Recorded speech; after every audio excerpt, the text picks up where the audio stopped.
FM. Menebar cahaya sunnah.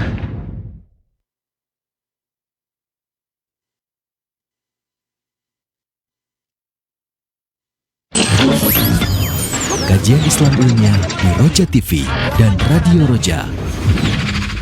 Ketahuilah semua umat manusia, jangankan satu orang, semua umat manusia, kalau mereka bersatu padu untuk memberikan satu kebaikan kepadamu, mereka tidak akan bisa memberikannya kecuali dengan kebaikan yang memang Allah telah takdirkan kamu akan dapatkan. Saksikanlah kajian Islam ilmiah di Roja TV dan Radio Roja.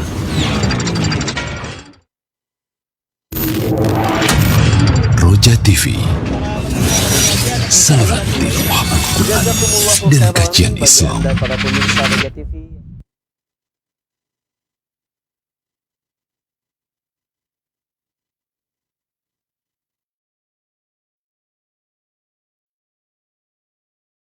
Bismillahirrahmanirrahim. Assalamualaikum warahmatullahi wabarakatuh. Ikhwatal Islam azanillahu wa iyyakum. Alhamdulillahirabbil alamin, hamdan katsiran thayyiban mubarakan fi kama yuhibbu rabbuna wa yarda. Wassalatu wassalamu ala asrafil mursalin wa ala alihi wa ashabihi ajmain wa man tabi'ahum bi ihsan ila yaumil qiyamah, amma ba'du. Ikhwatal Islam azanillahu wa iyyakum, para pendengar dan sahabat Roja semuanya. Tentunya kita bersyukur kepada Allah Subhanahu wa Ta'ala di pagi hari ini. Kembali kita diberikan kesempatan untuk kembali menyimak satu kajian ilmiah yang banyak faedah yang akan kita dapatkan dari kajian yang kita akan simak bersama ini. Dan kita bersyukur pada Allah Subhanahu wa Ta'ala di hari ini diberikan kemudahan bagi kita semuanya, serta juga keberkahan yang Allah berikan untuk kita pagi ini, dan kita mohon semoga Allah berikan hingga menjelang malam nanti. Ikhwatal Islam azanillahu wa iyyakum, kembali kami hadirkan di ruang dengar Anda dan layar televisi Anda satu kajian ilmiah dari pembahasan kitab Fawaidul Fawaid yang insya Allah akan dipaparkan dan dijelaskan secara mendalam bersama guru kita Al-Ustadz Al-Fadil Abdul Taslim MA Hafizallahu Ta'ala. Alhamdulillah kami telah terhubung dengan beliau yang saat ini berada di studio Roja Kendari, dan kita akan simak bersama kajian ini. Dan kami informasikan juga setelah kajian disampaikan oleh beliau, kami membuka sesi interaktif soal jawab, dan bagi Anda semua yang ingin bertanya, Anda bisa bertanya secara langsung di layanan telepon lokal di 0218236543, ataupun Anda dapat bertanya melalui chat WA di 0218236543. Ikhwatal Islam, kita akan simak bersama, dan kepada Ustadz kami persilakan falyatafadhal maskuran. Barakallahu fikum. Assalamualaikum warahmatullahi wabarakatuh. Innal hamdalillah nahmaduhu wa nasta'inuhu wa nastaghfiruh wa na'udzu billahi min syururi anfusina wa min sayyiati a'malina, may yahdihillahu fala mudhillalah wa may yudlil fala hadiyalah, wa asyhadu an la ilaha illallah wahdahu la syarikalah, wa asyhadu anna Muhammadan abduhu wa rasuluh. Allahumma salli wa sallim wa barik ala nabiyyina Muhammadin wa ala alihi wa sahbihi wa man tabi'ahum bi ihsanin ila yaumiddin, amma ba'du. Alhamdulillah, ma'asyiral muslimin, ma'asyiral ikhwa wal akhwat fid din, hafidhakumullah, kaum muslimin, para pemerhati, para pendengar setia Roja TV dan Radio Roja dimanapun antum berada. Alhamdulillah, kita bersyukur kepada Allah Subhanahu wa Ta'ala yang memperkenankan kita untuk kembali mengadakan majelis ilmu yang mulia, meskipun secara online, dari pembahasan lanjutan kajian kitab yang sangat bermanfaat, kitab Al-Fawaid, karya dari Al-Imam Syamsuddin Abu Abdillah Ibnu Qayyim al-Jauziyah rahimahullahu ta'ala, dengan membaca sesuai dengan urutan yang disebutkan dalam kitab Fawaidul Fawaid,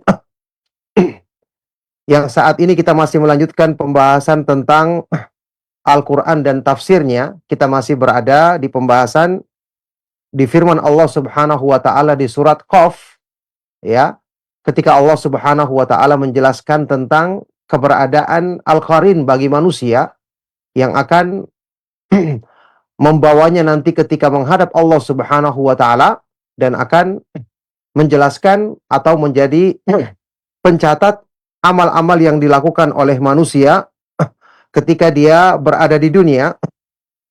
Yang kemudian dalam pembahasan ini Imam Ibnu Qayyim rahimahullah taala menyebutkan, ya, man huwal qarin, siapakah yang dimaksud dengan al-qarin, ya, yang menyertai manusia, yang kemudian ketika menghadap Allah Subhanahu wa taala dialah yang membawa manusia itu di hadapan Allah Subhanahu wa taala.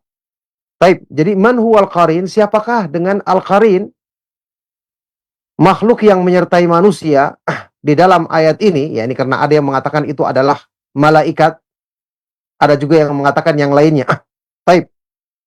Man huwal qarin, siapakah yang disebut dengan al-qarin yang menyertai manusia di dalam ayat ini? Ya, al-qarin ini kan disebutkan di dalam surat Qaf itu di ayat ke-23 sama ayat ke-27.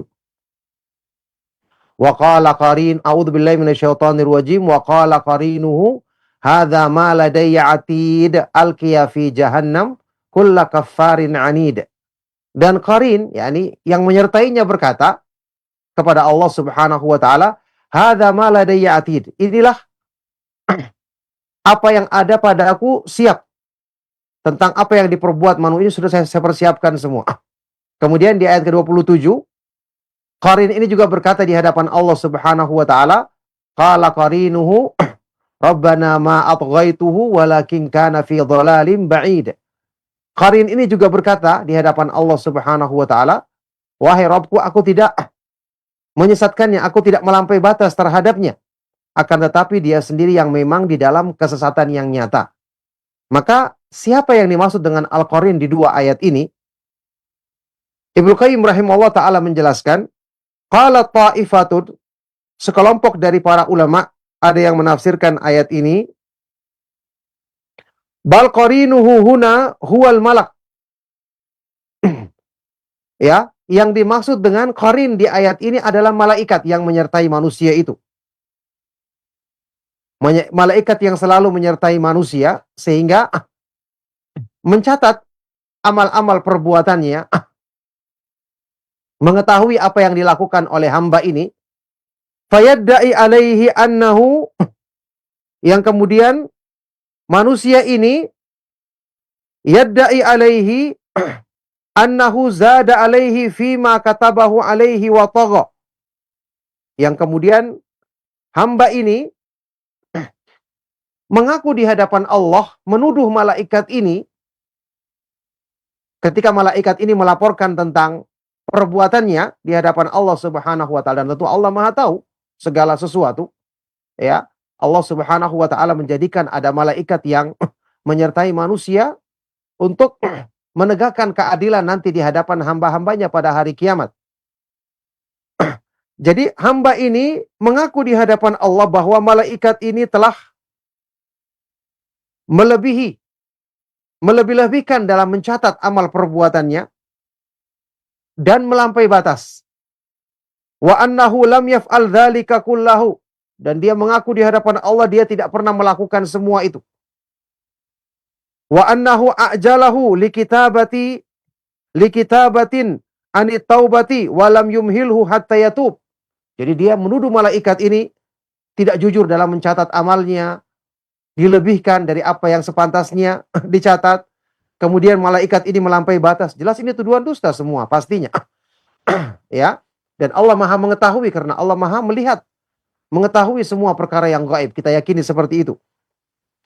Dan bahwasanya dia tidak melakukan semua itu, dan bahwa malaikat ini tergesa-gesa mencatat kesalahannya sehingga dia belum bertobat. Harusnya diberi kesempatan dulu untuk bertobat kepada Allah Subhanahu wa taala, tapi dia terburu-buru mencatatnya. Ketika itulah malaikat ini kemudian berkata sebagaimana yang disebutkan di ayat ke-27 di sini. Malaikat tersebut berkata, fayaqulul malak ma zidtu fil kitabati ala ma amil. Aku tidak pernah melebihkan dalam catatan yang aku catat tentang amalnya lebih daripada apa yang dilakukannya. Malaikat tentu selalu taat kepada Allah. Allah Azza wa Jalla sendiri yang mempersaksikan di dalam beberapa ayat Al-Quran. Seperti dalam surat At-Tahrim. Ya.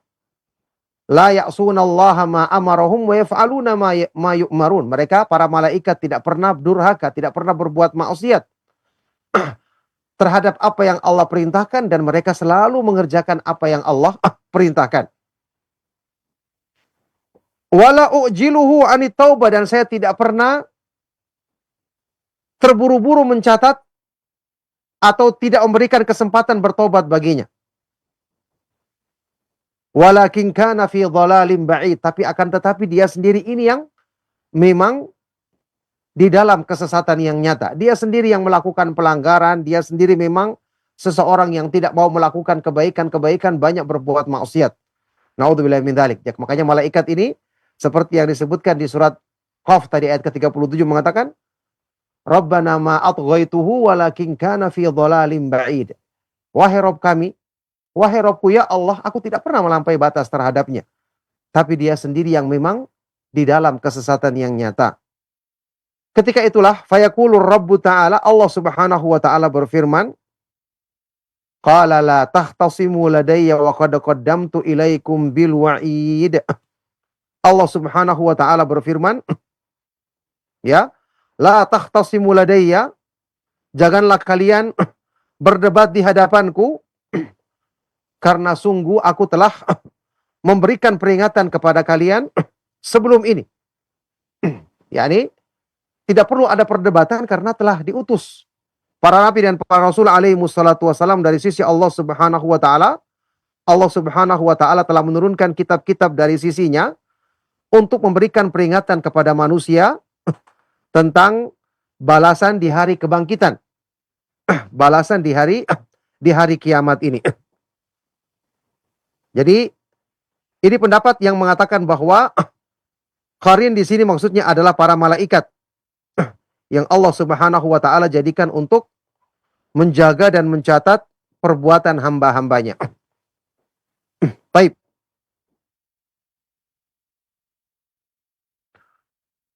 Kemudian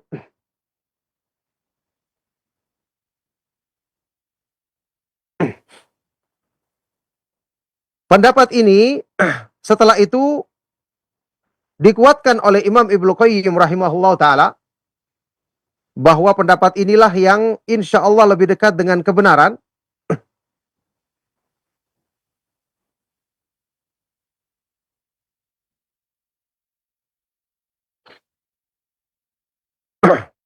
Baik.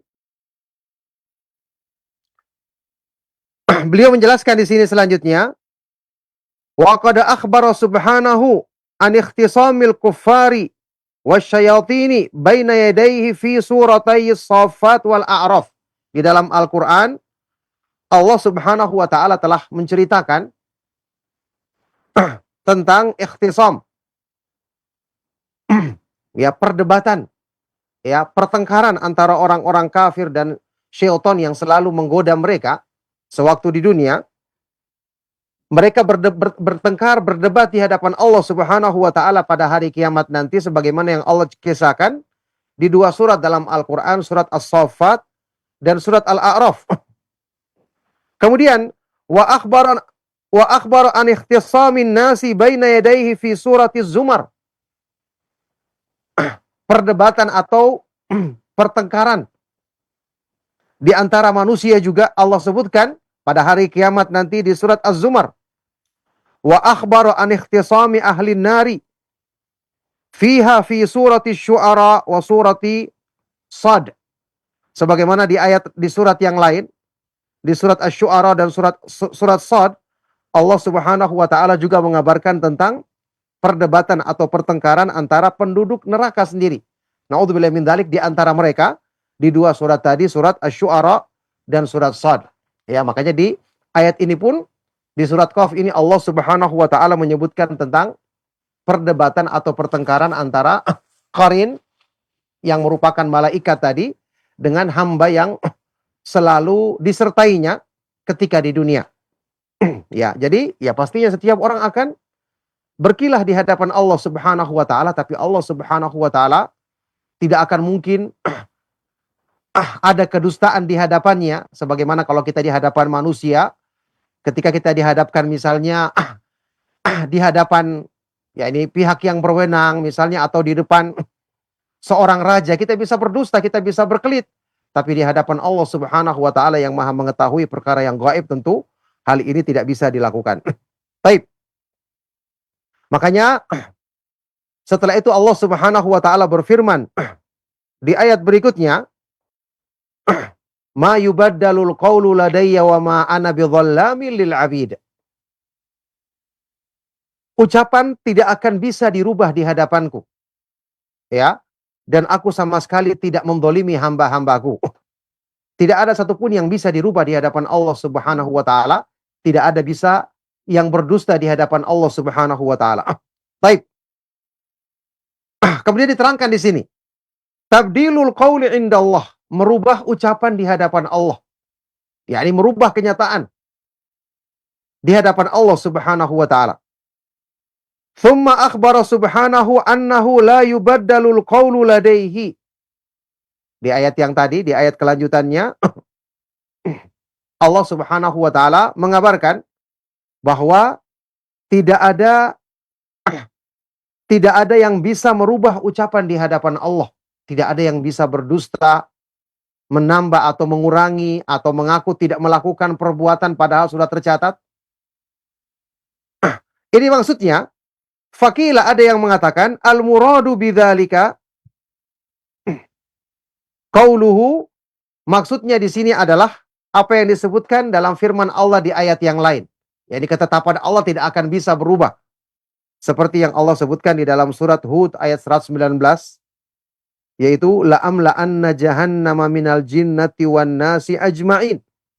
Sungguh kami akan memenuhi neraka jahanam ya dengan golongan jin dan manusia semua. Jadi ini tidak akan bisa berubah. Neraka jahanam sudah Allah tetapkan akan dipenuhi dengan golongan jin dan manusia. Tentu ini ketentuan takdir Allah Subhanahu wa taala yang menjadikan kita semakin bersungguh-sungguh berlindung kepada Allah dan selalu minta pertolongannya agar dijauhkan dari keburukan ini.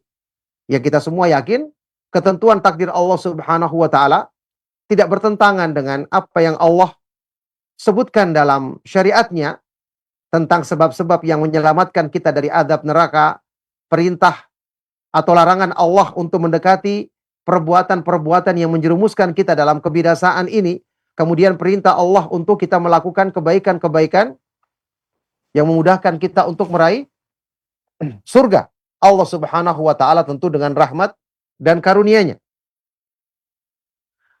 Jadi ini maksudnya ketetapan Allah ini tidak akan berubah. Wa wa'duhu li ahlil imani bil jannah, sebagaimana ketetapan Allah, janji Allah bagi orang-orang yang beriman untuk masuk surga. Wa anna hadza la yubaddalu wa la yukhlafu, dan bahwasanya ketentuan Allah ini tidak bisa berubah. Janji Allah ini tidak akan mungkin diingkarinya. Innallaha la yukhlifu al-mi'ad. Sesungguhnya Allah Subhanahu wa taala tidak mungkin mengingkari janjinya. Ada penafsiran dari Ibnu Abbas radhiyallahu taala anhuma tentang ayat ini. Qala Ibnu Abbas radhiyallahu taala anhuma, yuridu ya, maksudnya di sini mali wa'di khulfun li ahli ta'ati wala li ahli ma'siyati. Janjiku tidak akan pernah aku ingkari bagi orang-orang yang selalu taat kepadaku dan orang-orang yang berbuat maksiat kepadaku. Jadi seorang hamba dengan ini, meskipun dia takut tentu saja dengan ancaman Allah Subhanahu wa taala, tetapi Allah berikan jalan keluar baginya sebagaimana yang Allah turunkan dalam syariatnya. Ikutilah jalan orang-orang yang selalu taat kepada Allah agar kamu selamat. Jauhilah jalan orang-orang yang selalu durhaka kepadanya agar kamu dihindarkan dari kebinasaan yang menimpa mereka. Karena janji dan ketentuan Allah pasti ditepatinya, tidak akan mungkin diingkarinya.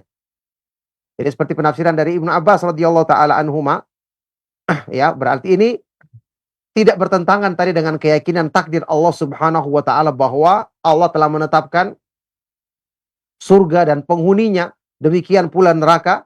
Na'udzubillahi min dzalik, ya. Kita mengimaninya, setelah itu kita mengikuti perintah Allah sebab-sebab yang akan membawa kita kepada surga dan menjauhi larangan Allah, menjauhi perbuatan-perbuatan yang akan menjerumuskan kita ke dalam neraka. Baik, qala Mujahid, Imam Mujahid, imam besar dari kalangan tabi'in, ya, penduduk Mekah yang terkenal, ahli tafsir juga, Mujahid Ibnu Jabr Al-Makki rahimahullah taala berkata, qad qadaitu ma ana qadin.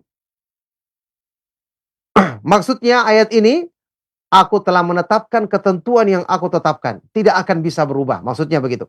Jadi ini penafsiran yang mendukung apa yang disebutkan dari penafsiran yang lalu dari Ibnu Abbas radhiyallahu taala anhuma dan yang disimpulkan oleh Imam Ibnu Qayyim rahimahullah taala, dan beliau mengatakan wa hadza asahhul qaulaini fil ayah, dan inilah pendapat yang paling kuat ya dari dua pendapat tentang ayat ini.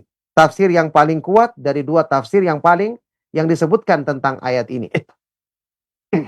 Jadi sekali lagi, barakallahu fikum, ma'asyiral ikhwa wal akhwat, para pemerhati dan pendengar setia Radio Roja dan Roja TV dimanapun antum berada.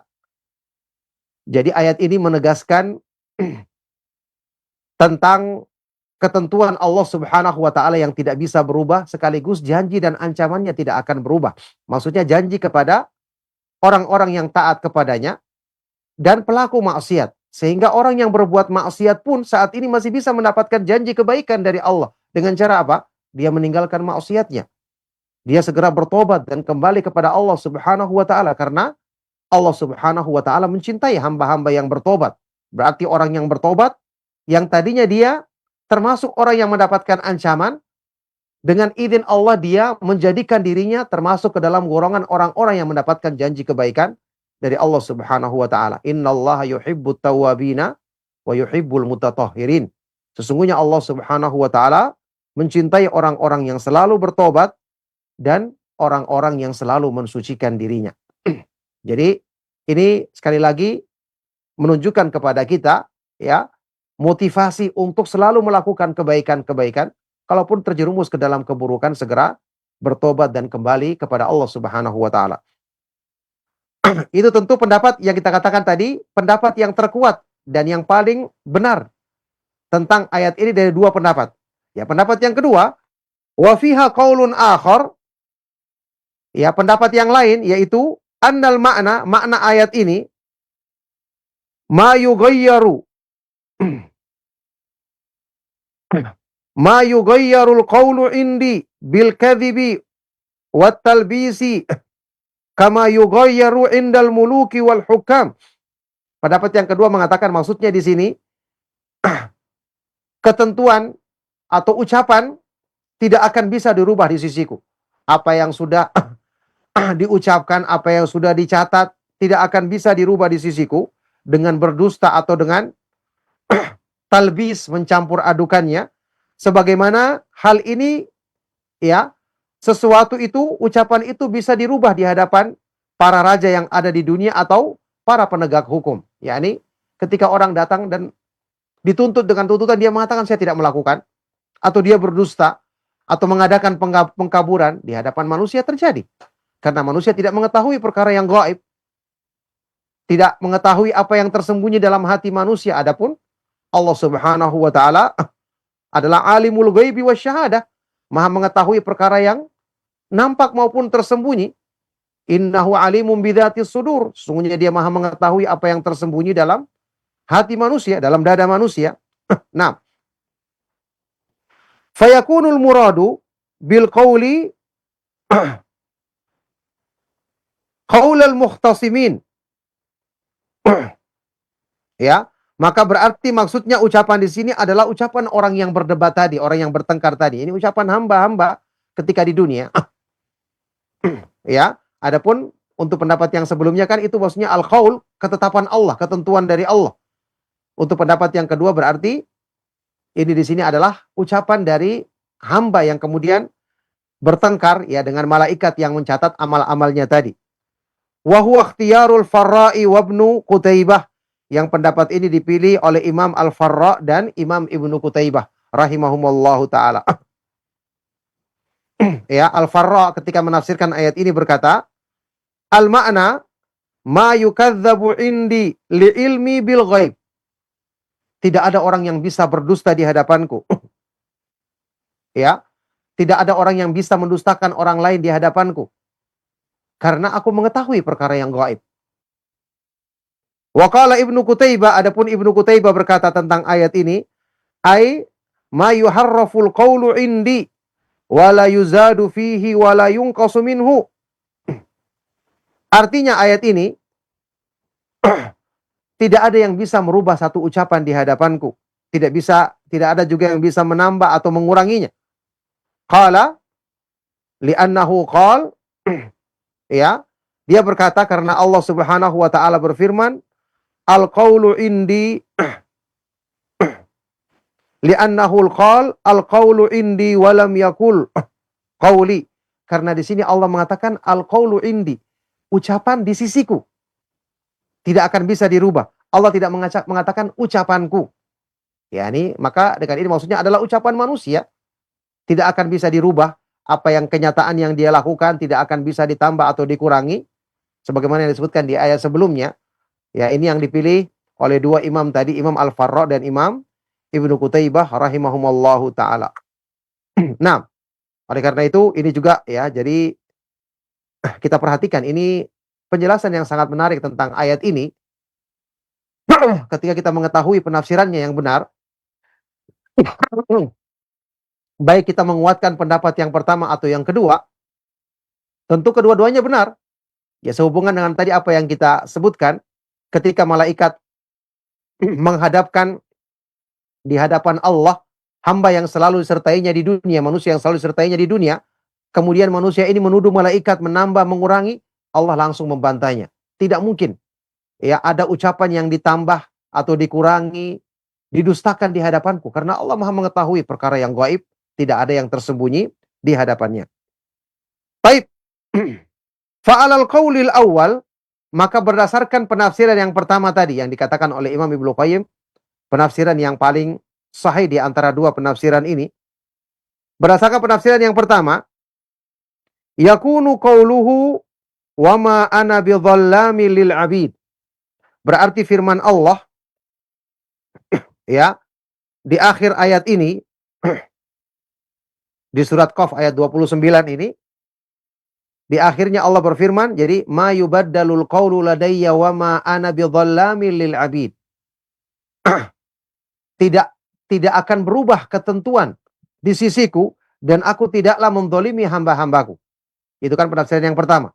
Karena al-qaul di sini berarti ketentuan Allah. Tidak akan berubah ketentuanku di sisiku, dan aku tidak mendolimi hamba-hambaku. Berarti artinya, maknanya, ini adalah min tamami qawlihi ma yubaddalul qawlu ladayya fil makna. Termasuk kesempurnaan dari firman Allah sebelumnya. Tidak akan berubah ketentuan di sisiku, dan aku tidak akan mendolimi hamba-hambaku. Artinya, ma qultuhu wa wa'adtu bihi la budda min fi'lihi. Apa yang aku ucapkan dan apa yang aku janjikan mesti aku lakukan, yakni mesti terjadi. Wa ma'a hadza fa huwa adlun la dzulma fihi wa la jawr. Bersamaan dengan itu Allah tetap Maha Adil. Tidak ada kedzaliman dan tidak ada ketidakadilan pada dirinya. Karena jelas Allah Subhanahu wa taala tentu zat yang Maha Adil. Tidak ada kedzaliman, hukumnya selalu adil, bahkan sempurna keadilannya. Ya, wa tammat kalimatu rabbika sidqan wa adla, dan telah sempurnalah kalimat Rabbmu dalam kebenaran dan keadilannya. Dan jelas Allah mengharamkan kedzaliman bagi dirinya seperti yang disebutkan dalam hadis kursi yang sahih. Ya ibadi inni haramtu dzulma ala nafsi wa ja'altuhu bainakum muharraman fala tadzalamu. Wahai hamba-hambaku, sesungguhnya aku mengharamkan zalim pada diriku. Ya, Allah Maha Kuasa melakukan apa saja, tapi Allah mengharamkan kedzaliman pada dirinya, dan Allah jadikan kedzaliman ini haram di antara hamba-hambanya. Maka janganlah kalian saling menzalimi. Nah, jadi ini menunjukkan Allah Subhanahu wa taala ketentuannya tidak bisa berubah, bersamaan dengan itu Allah tetap maha adil dan tidak mendolimi hamba-hambanya. Kenapa tadi sudah kita jelaskan? Disebabkan karena Allah telah menurunkan petunjuk yang jelas dan gamblang dalam syariatnya, telah mengutus para nabi dan para rasul alaihi wassalatu wassalam untuk menjelaskan jalan kebenaran, untuk memperingatkan umatnya dari kebatilan yang akan menjerumuskan kepada keburukan. Para rasul telah menjelaskan dengan lengkap, bahkan mencontohkan dengan sebaik-baik contoh teladan, jalan yang akan mengantarkan kepada surga dan memperingatkan untuk menjauhi jalan yang akan mengantarkan kepada neraka. Adapun wa al-tsani, berdasarkan pendapat yang kedua, penafsiran yang kedua, yakunu qad wasafa nafsahu bi amrayni. Untuk penafsiran yang kedua tadi berarti ucapan yang tidak bisa dirubah, ucapan dari manusia di dunia, apa yang telah mereka lakukan, yang telah dicatat oleh malaikat tidak akan bisa ditambah dan dikurangi. Tidak akan bisa ada yang mendustakan di sisi Allah. Jadi untuk penafsiran yang kedua ini berarti Allah telah mensifati dirinya dengan dua perkara. Ya, ahadihima, yang pertama, anna kamala ilmihi wattilaihi yamna'u min tabdilil qawli baina yadayhi wa tarwijil batili alaihi. Bahwa maha sempurnanya ilmu Allah dan pengetahuannya terhadap perbuatan hamba-hambanya, apa yang mereka ucapkan dan perbuat ya sewaktu di dunia, ini menjadikan tidak mungkin ada ucapan yang bisa dirubah di hadapan Allah ya, dan tidak mungkin ada kebatilan yang berlaku di hadapannya. Tidak ada yang bisa menambah atau mengurangi suatu apapun, karena Allah maha sempurna pengetahuan dan penglihatannya, pengawasannya. Sifat yang kedua, atsani, anna kamala adlihi wa ginahu yamna'u min dhulmihi li abidihi. Bahwa karena kesempurnaan sifat keadilan Allah Subhanahu wa taala, dan juga karena tidak butuhnya dia kepada hamba-hambanya, kepada semua makhluk, ini menjadikan Allah Subhanahu wa taala tidak mungkin mendolimi hamba-hambanya. Ya, ini apa perlunya hajat bagi Allah Subhanahu wa taala untuk sengaja mendolimi hamba ini, memperlakukan untuknya sesuatu yang tidak sesuai dengan apa yang diperbuatnya sewaktu di dunia. Justru Allah Subhanahu wa taala mencintai hamba-hamba yang berbuat kebaikan, ya, ridho dengan hamba-hamba yang selalu mengamalkan ketaatan kepadanya, ya. Jadi Allah maha adil dan maha tidak butuh, maha cukup, maha kaya, tidak butuh kepada hamba-hambanya, sehingga dengan ini Allah tidak mungkin bersikap zalim, aniaya terhadap hamba-hambanya. Nah, jadi dari sini ya kita mengambil pelajaran tentang bagaimana seorang hamba ketika melakukan perbuatan di dunia tidak ada alasan baginya ya untuk bisa berkilah di hadapan Allah Subhanahu wa taala. Jangan menyangka seperti apa yang disebutkan dalam Al-Qur'an, keadaan orang-orang munafik ketika dibangkitkan di hadapan Allah, mereka menyangka bisa berdusta, bersumpah palsu sebagaimana di hadapan manusia. Ya, yauma yab'atsuhumullahu jami'an fayahlifuna lahu kama yahlifuna lakum wa yahsabuna annahum ala syai' ala innahum humul kadzibun.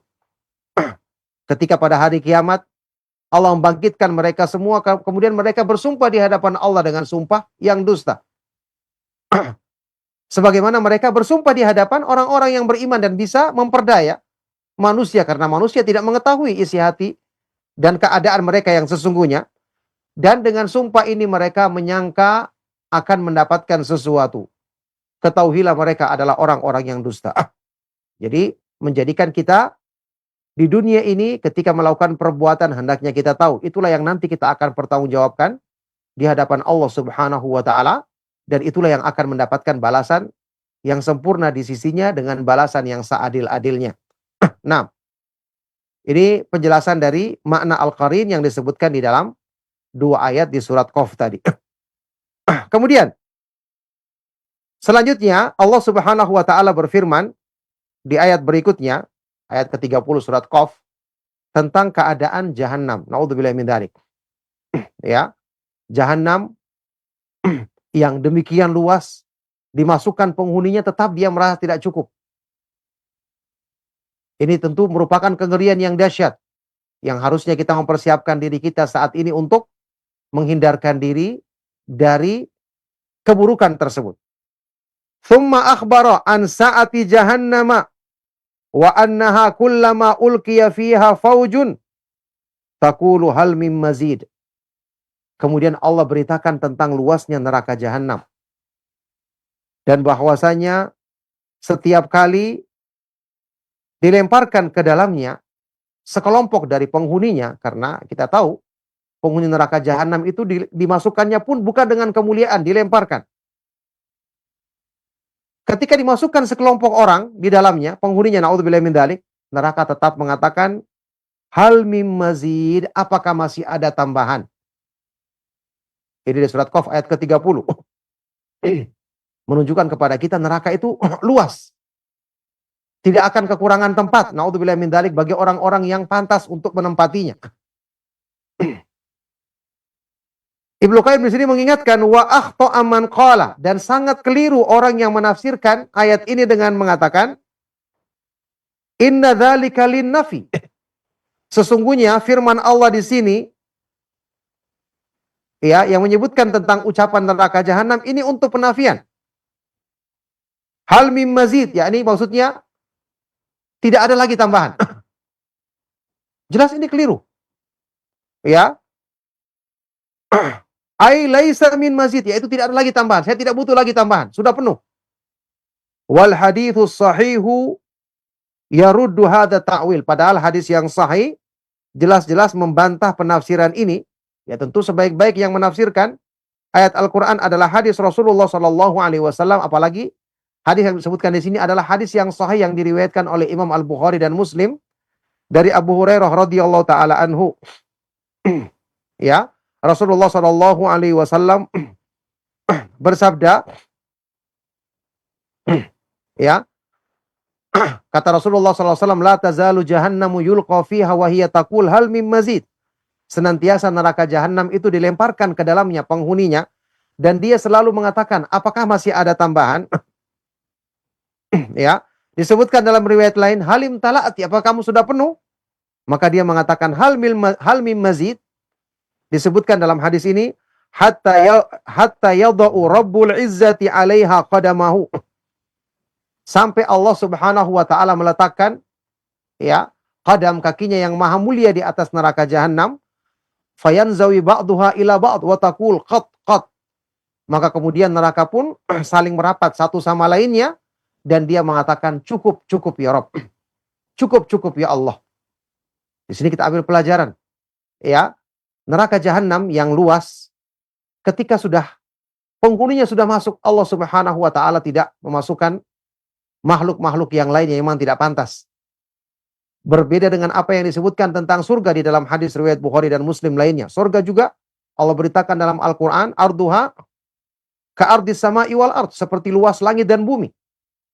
Ketika penghuni surga telah masuk ke dalamnya semua, ya semoga Allah Subhanahu wa taala memudahkan kita termasuk ke dalam golongan penghuni surga dengan rahmat dan karunia-Nya, maka masih ada tempat yang kosong. Disebutkan dalam hadis sahih ini, Allah Subhanahu wa taala menciptakan makhluk untuk menempati tempat yang kosong tersebut.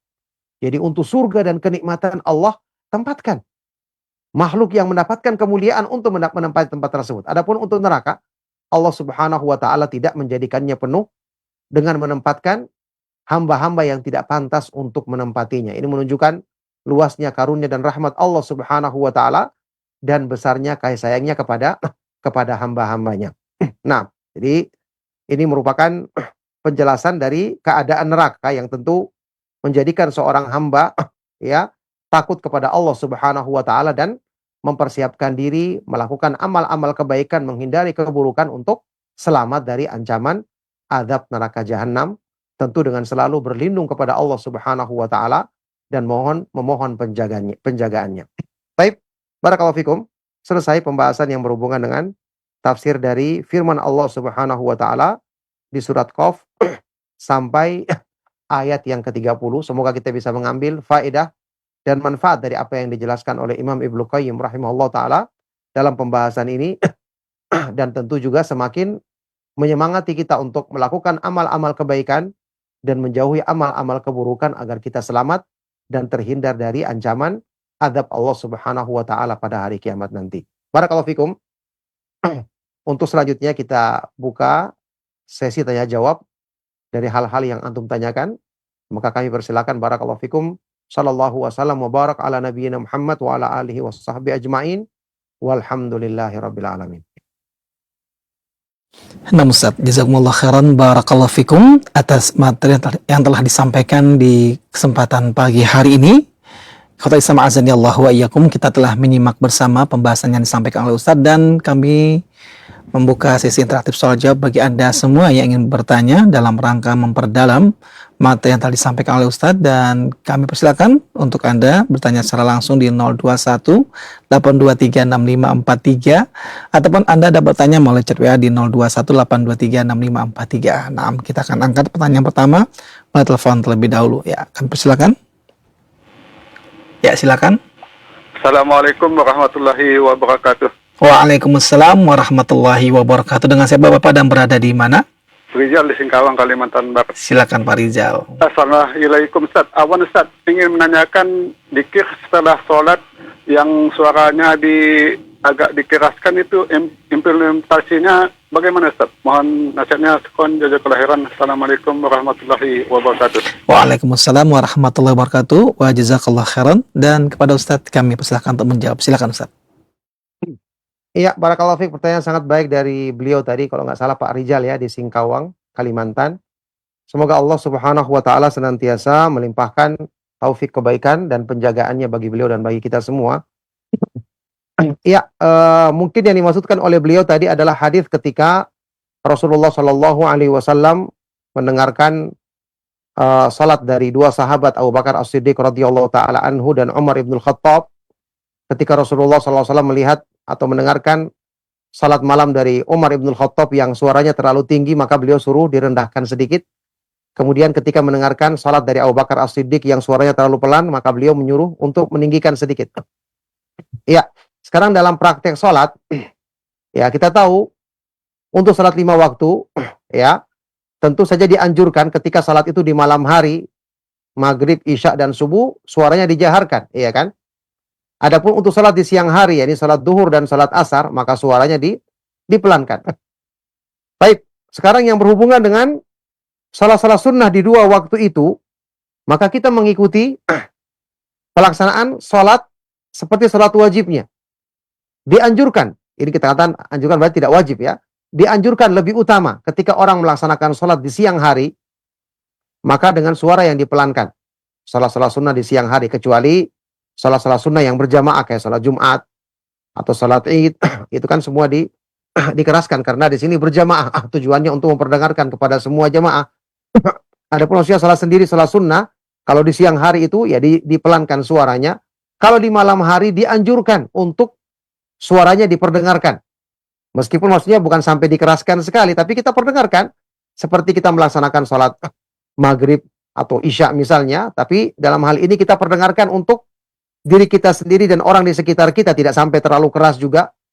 Maksudnya kita angkat sedikit suara kita kalau kita melaksanakan sholat sunnah di malam hari, seperti misalnya orang sholat tahajud atau sholat witir misalnya, atau mungkin dia ingin melaksanakan sholat misalnya sholat tobat di malam hari, atau mungkin sholat istikharah di malam hari, maka dengan suara yang agak dikeraskan tapi tidak terlalu keras, sehingga bisa memperdengarkan dirinya dan orang yang dekat dengan dirinya. Nah, barakallahu fiik.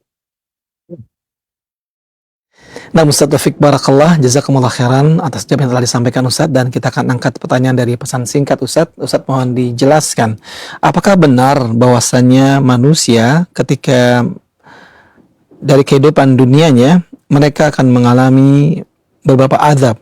Yang pertama ada azab di dalam kubur, kemudian azab di padang mahsyar, kemudian juga ada azab yang akan menimpa bagi orang-orang soleh ketika berada di ujung Siratul Mustaqim. Lalu kemudian setelah itu bagi mereka yang ringan amalan kebaikannya dan berat amalan keburukannya, maka mereka masuk dalam azab neraka. Dengan demikian bahwasanya manusia yang sedikit ataupun banyak dosanya adalah mereka yang akan mengalami 4 kali azab. Azab alam kubur, azab di padang mahsyar, azab ketika di ujung Shiratul Mustaqim, dan azab yang ada di neraka. Apakah benar demikian, Ustaz? Barakallahu fikum. Iya, barakallahu fikum. Pertanyaan sangat baik sekali dari beliau yang bertanya. Semoga Allah Subhanahu wa taala senantiasa melimpahkan keberkahan dan rahmatnya kepada beliau dan kepada kita semua. Ya, kalau setiap orang mengalaminya tentu tidak benar. Ya, jadi Allah Subhanahu wa taala menjamin hamba-hamba yang beriman berbuat kebaikan adalah diselamatkan dari keburukan azab pada hari kiamat. Allah Subhanahu wa taala berfirman, "Fawaqahumullahu syarra dzalikal yaumi wa laqahum nadratan wa surura." Maka Allah Subhanahu wa taala menjaga mereka dari keburukan azab pada hari itu, dan Allah anugerahkan kepada mereka kecerahan dan kegembiraan di hatinya. Ya, termasuk mereka dijaga dari azab kubur. Kita meyakini adanya azab kubur karena ini disebutkan di dalam hadis-hadis yang sahih, bahkan hadis-hadis yang mutawatir, ada kenikmatan dan azab di dalam kubur, disebutkan dalam hadis-hadis yang sahih. Ya, tapi yang mengalaminya adalah orang-orang yang melakukan perbuatan-perbuatan yang perbuatan-perbuatan dosa sewaktu di dunia, belum bertobat darinya. Bukanlah orang-orang yang melakukan kebaikan-kebaikan, orang-orang yang benar-benar beriman dan melakukan amal-amal ketaatan kepada Allah Subhanahu wa taala. Mereka dijaga dari keburukan azab pada hari kiamat secara umum. Kemudian di padang mahsyar, ketika manusia dikumpulkan di padang mahsyar, orang yang mengalami kesulitan pada waktu itu, yang didekatkan matahari sejarak 1 mil, kemudian ada yang ditenggelamkan dengan keringatnya, itu juga berhubungan dengan dosa-dosa yang dilakukannya. Bukan orang-orang yang beriman dan selalu taat kepada Allah, karena Allah menjaminkan di ayat tadi, Allah menjaga mereka dari keburukan azab pada hari kiamat, dari keburukan siksaan pada hari kiamat. Kemudian yang ketiga tadi, di ujung as-sirat, ya, di ujung jembatan yang dibentangkan di permukaan neraka jahanam, manusia tidak diazab ketika itu. Orang ketika sudah melewati jembatan di permukaan neraka jahanam, karena ya, ketika mereka sudah melewati sudah selamat. Ketika mereka dengan izin Allah telah, dengan taufik dari Allah dan pertolongannya telah selamat melewatinya, mereka telah selamat, tapi di ujungnya itu masih ada semacam kontoro atau jembatan kecil untuk menghapuskan kedengkian di hati manusia atau menyelesaikan hal-hal yang masih ada urusan di antara mereka, tapi ini sekedar untuk membersihkan sebelum masuk surga. Di sini tidak ada azab. Sudah melewati mereka masa-masa azab. Di sini adalah yang akan dibereskan urusannya adalah orang-orang yang nanti akan masuk ke dalam surga. Ya, orang-orang yang akan masuk ke dalam surga. Jadi tidak benar kalau dikatakan tadi ada 4, kemudian semua mengalaminya, tidak. Ya, sama dengan neraka nanti. Neraka nanti akan masuk ke dalamnya orang-orang yang memang melakukan perbuatan dosa, dia tidak bertobat, atau ya tadi amal-amal kebaikannya ditimbang lebih ringan, dosanya lebih berat, kemudian mereka tidak mendapatkan pengampunan, tidak mendapatkan syafaat. Ya, yang kemudian selama dia masih punya keimanan dan tauhid, kalaupun dia masuk ke dalam neraka, maka dia tidak kekal dalam neraka. Setelah selesai masa adabnya, maka dia akan dimasukkan ke dalam surga dengan rahmat dan karunia Allah Subhanahu wa taala, tentu dengan sebab ketika dia masih memiliki keimanan dan tauhid di hatinya, tidak menggugurkan keimanan dan tauhidnya dengan kekufuran, kesyirikan, atau pembatal-pembatal keislaman lainnya. Naudzubillah min dzalik. Oleh karena itu, ya, yang pantas mendapatkan azab adalah hanya orang-orang yang melakukan kedurhakaan, ada yang kekal abadi, yaitu orang-orang kafir, orang-orang musyrik. Naudzubillah min dzalik. Kemudian pelaku maksiat, ya, yang melakukan perbuatan maksiat, kalau dia masih punya keimanan, maka dia tidak akan kekal, hanya sementara sampai habis masa dibersihkan dari dosa tersebut, kemudian dia dimasukkan ke dalam surga dengan rahmat dan karunia Allah Subhanahu wa taala. Nah, barakallahu fikum. Nah, Ustaz, jazakumullah khairan wa fik barakallah atas jawaban yang telah disampaikan Ustaz, dan pertanyaan dari pesan singkat. Ada pertanyaan terakhir di perjumpaan kita pagi hari ini, Ustaz. Sebelum kita akhiri perjumpaan yang penuh dengan faedah, kami meminta kepada Ustaz menyampaikan ikhtitam. Silakan Ustaz. Ya, barakallahu fikum. Jadi firman Allah Azza wa Jalla yang kita baca di surat Qaf ini, sebagaimana ayat-ayat yang lalu, mengandung banyak pelajaran. Kita tahu bagaimana pentingnya surat Qaf sampai pernah Nabi Shallallahu Alaihi Wasallam menyampaikannya beberapa kali dalam khutbah beliau, khutbah Jumat, yang menunjukkan surat ini pantas untuk kita renungkan, untuk kita pikirkan kandungannya agar kita mengambil pelajaran. Dan tentu ayat-ayat Al-Quran merupakan sebaik-baik pelajaran untuk menjalankan kehidupan kita agar kita selamat di dunia dan di akhirat. Insya Allah masih ada kelanjutan di pertemuan-pertemuan berikutnya membahas tentang ayat-ayat dalam surat Qaf yang tentu kita sangat butuhkan untuk membimbing hidup kita agar perjalanan hidup kita selalu di atas jalan yang lurus, selalu di atas taufik dan petunjuk dari Allah Subhanahu wa taala. Barakallahu fikum, semoga bermanfaat. Mohon maaf atas segala yang salah dan kurang. Kita akhiri. Sallallahu wasallam wa barak ala nabiyyina Muhammadin wa ala alihi wa sahbihi wa man tabi'ahum bi ihsanin ila yaumiddin walhamdulillahi rabbil alamin. Subhanakallahumma wa bihamdika asyhadu an la ilaha illa anta astaghfiruka wa atubu ilaik. Wassalamualaikum warahmatullahi wabarakatuh. Waalaikumsalam warahmatullahi wabarakatuh. Kami ucapkan terima kasih banyak kepada guru kita Al-Ustadz Al-Fadil Abdullah Taslim M.A. Hafizullahu Ta'ala yang telah menyampaikan materi di pagi hari ini dan juga telah memberikan jawaban-jawaban dari pertanyaan yang diajukan. Semoga Allah Subhanahu wa Ta'ala menjaga beliau dan meluaskan keilmuan beliau sehingga semakin banyak faedah ilmu yang dapat kita ambil dari perjumpaan bersama beliau, insyaallah. Allahumma amin. Kami ucapkan juga pada rekan-rekan kami Kroroja Kendari dan Kroroja Cilengsi Pusat atas kerjasamanya sehingga bisa menghadirkan kajian di tengah-tengah kalangan kaum muslimin. Semoga Allah Subhanahu wa Ta'ala memudahkan kembali kepada kita semuanya untuk kembali menghadirkan kajian-kajian berikutnya di tengah-tengah kalangan kaum muslimin. Jazakumullah khairan, barakallahu fikum. Dan juga untuk kaum muslimin, rekan-rekan para sahabat Roja semuanya yang telah menemani kami dari awal hingga akhir, kami ucapkan terima kasih banyak atas kebersamaan Anda. Jazakumullah khairan, barakallahu fikum. Nantikan kembali kajian beliau, yaitu kajian Fawaidul Fawaid, yang insya Allah kita akan simak kembali kelanjutan pembahasannya di pekan yang akan datang. Akhir kalam untuk Anda dan kita semuanya, semoga Allah Subhanahu wa Ta'ala menjaga kita dari segala keburukan dan tetap jaga kesehatan. Semoga Allah juga mudahkan bagi kita untuk mengamalkan ketaatan kepadanya dan diberikan keberkahan hingga menjelang malam nanti. Billahi taufiq wal hidayah. Wassalamualaikum warahmatullahi wabarakatuh.